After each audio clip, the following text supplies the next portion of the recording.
Welcome back to my shed, and in today's video it's going to be a bit different.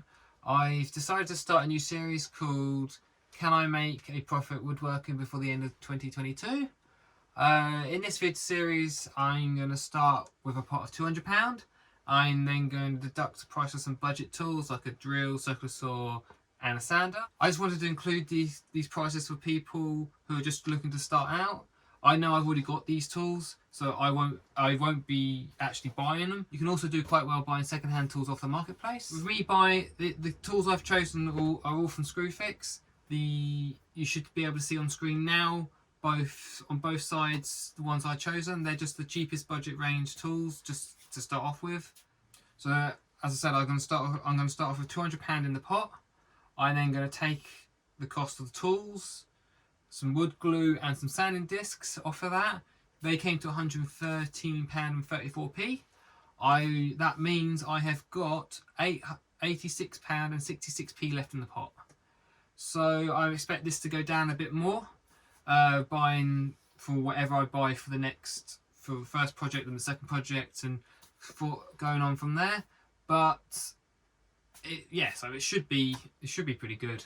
Pricing wise, I will be building everything in batches. Some batches will be bigger than others due to space.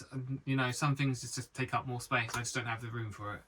But hopefully they will sell, and I'll be able to then make another batch if they sell very quickly of the smaller batch items.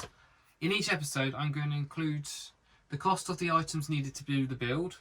This can be from glue to screws to finishes or anything in between. I will have a clock running. It will show you how long it takes me to do each stage.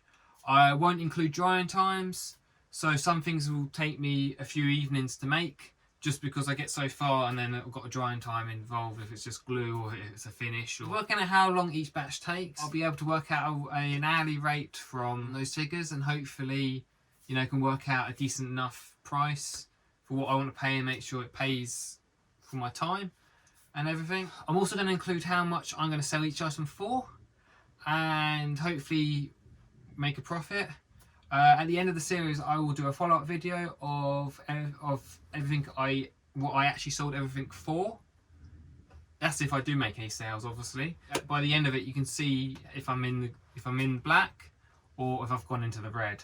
But hopefully some of these sell and I do quite well. Thank you for watching this intro, and hopefully you'll stick around to see the series, and hopefully watch me make some money woodworking before the end of 2022. The first video won't be too far after this one. This next video's got quite a lot of items bought in it, paints and ribbon and stuff like that. But hopefully it's good, and yeah, hopefully I've managed to sell them. This is going to be quite a small batch just due to the size of it. And yeah. So I'll see you in the first video, and hopefully make some money.